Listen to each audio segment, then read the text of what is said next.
The series of short films, Woodlanders, highlights artisans who thrive on nature.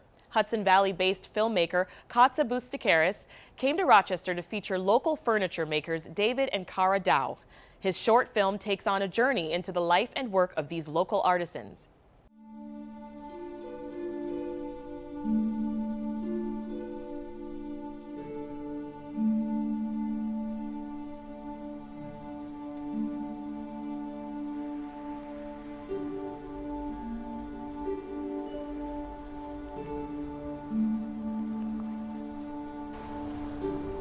We're starting to see our first pieces of bittersweet here.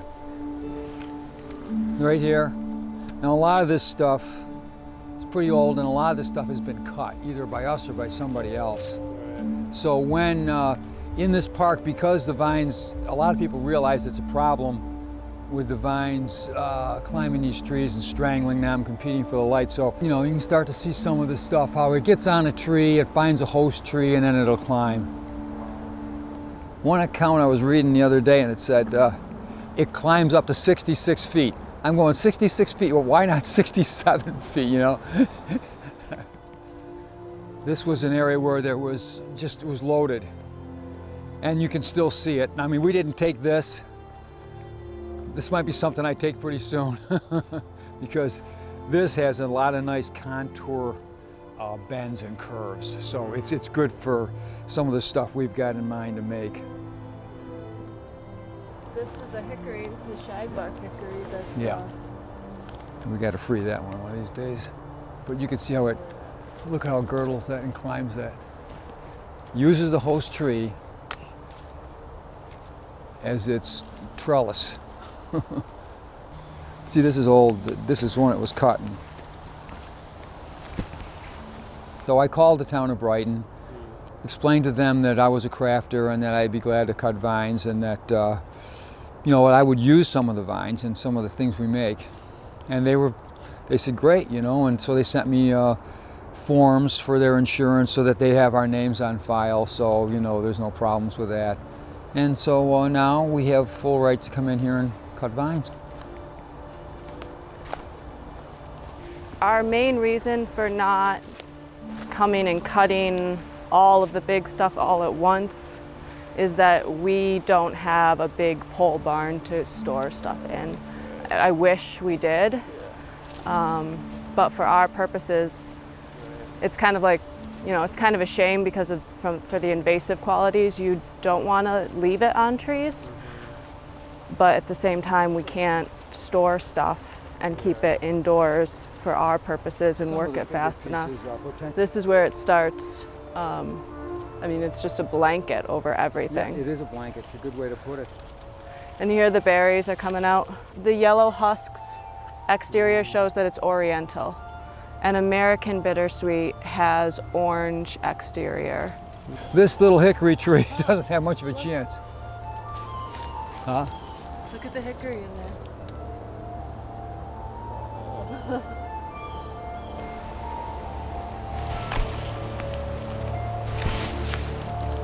Now, what we do with it is, if we can, to make it easier to carry out of here, we coil it up like she's doing there. Make a coil out of it rather than drag it, and you can put it over your shoulder.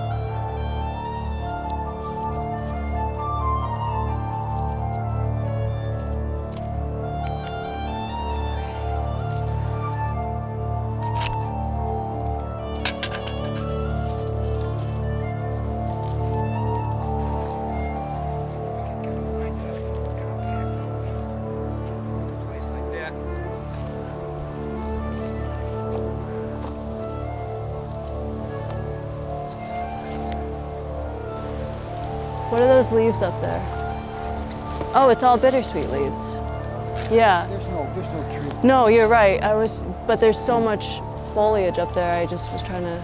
Yeah. No, it's all bittersweet. Look at the size of this baby here. This is bittersweet.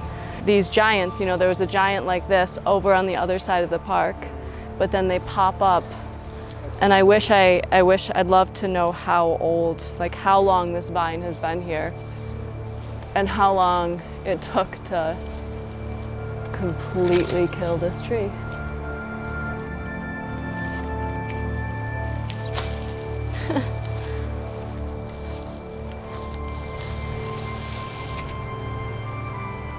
no, I don't own land. No, we don't own land. He has, you know, 1.25 acres.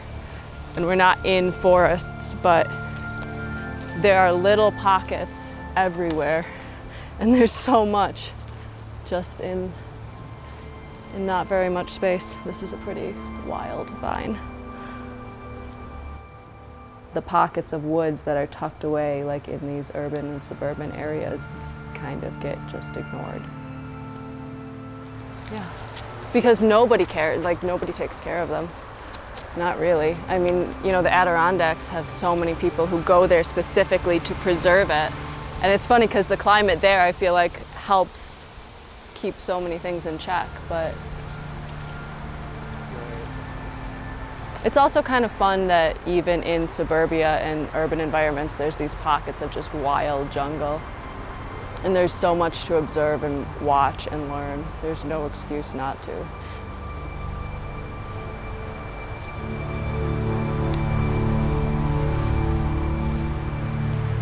We're not cutting it we're not coming in here and being like, I hate this, we have to cut it all out and get it out of here. It's complicated. I love it. I love these vines. They're beautiful.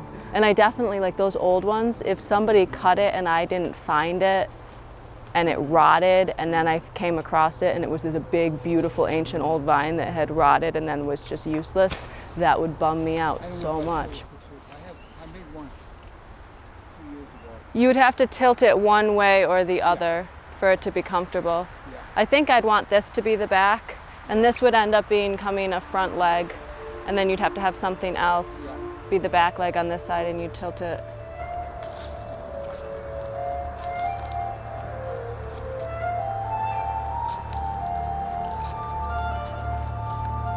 If I can make stuff that I love and put it all brings attention to it, and I'm using materials that need to be taken out and don't have any crazy footprint beyond, you know, behind them, and I'm not spending money on them.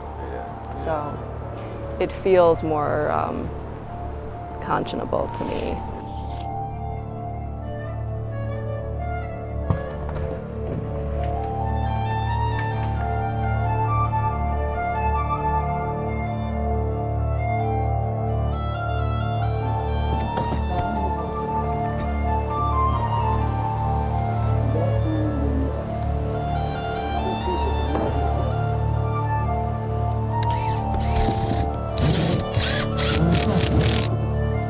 That's going to be the touch that sits on that. That's sort of a footing on either side. Now, so this is the front of my basket. Now I'm going to turn it over. This is the back. Now I'm going to fasten this down same way.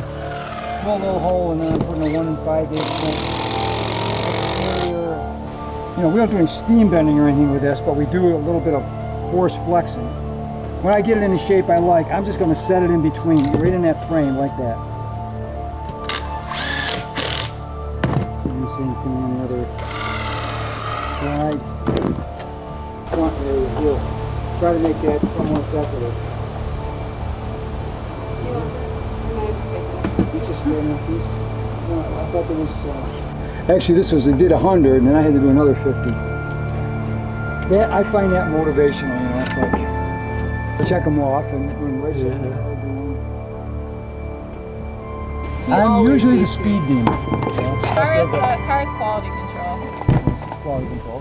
He started making rustic furniture, and he was making rustic furniture like as a hobby on the side as I was growing up. He would make wedding arbors or benches, and if he ever needed a hand doing stuff, we would, you know, help him. And anytime he was gathering or, you know, we were just always there. So I didn't start making my own stuff seriously until we built the new shop in 2008. It sits nicely. His and hers.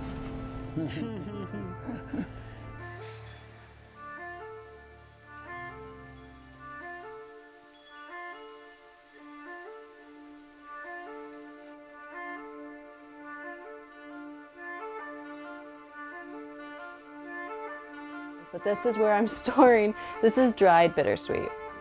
Some of this stuff is a little bit fresher, and so I have like this specific one got brought in recently, and so it's dated. But all of this, a lot of it's been peeled, But this is the vine after it's been dried out and the bark has been removed, and it's been at least initially sanded. But it's amazing how the way it grows, if you just take two pieces that don't look like much out there in the woods and you take them and you place them, I feel like there's so much good design elements just in the way they grow, and I get a kick out of finding those lines. And I can't take any credit for them at all because they literally grew that way. And I think that's what I like about it so much. I like the fact that, like, you know, this isn't man-made.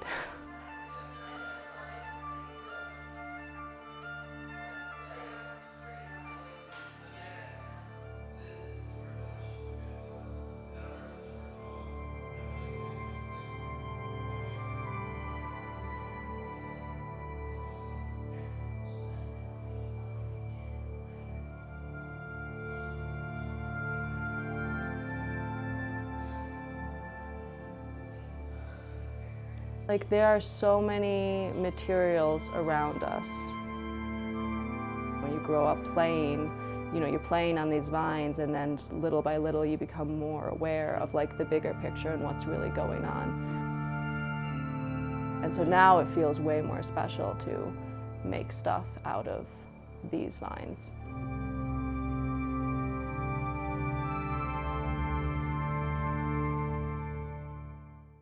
And you can find out more about Costa and the Woodlanders series by visiting woodlanders.com. To learn more about Cara and David's work, visit caradowrusticworks.com.